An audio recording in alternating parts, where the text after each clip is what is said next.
pensée pour la population de Raza qui a souffert de la guerre et de la famine. C'est pour nous un privilège de l'exprimer aujourd'hui au nom de la République de Djibouti à l'occasion du Forum de l'investissement de l'initiative Main dans la main 2025. Permettez-moi tout d'abord de saluer chaleureusement le 80e anniversaire des Nations Unies dont l'action et la vision demeurent une source d'inspiration pour l'humanité entière.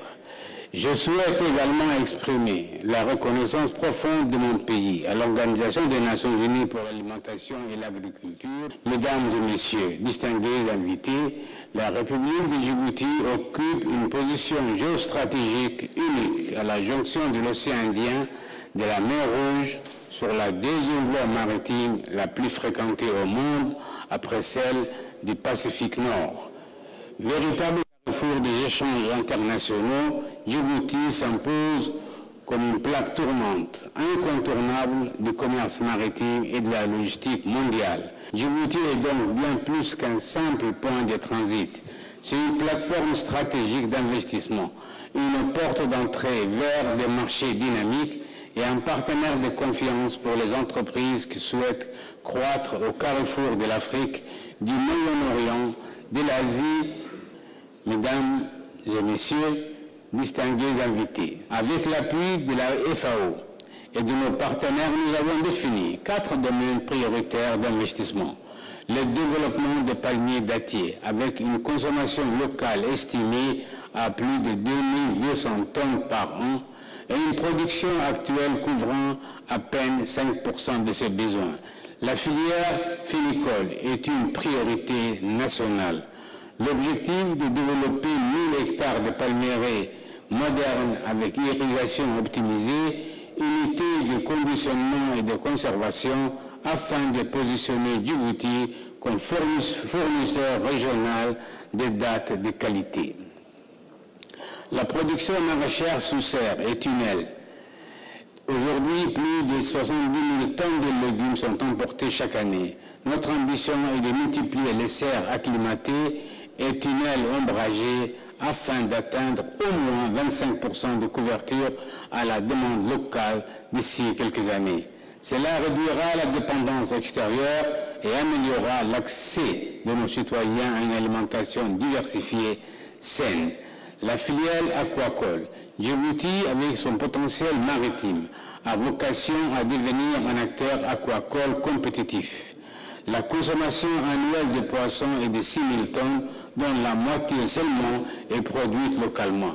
Grâce à la création d'écloseries, des bassins d'unités de conditionnement et de formation, nous voulons bâtir une filière aquacole durable, génératrice d'emplois, de valeur ajoutée.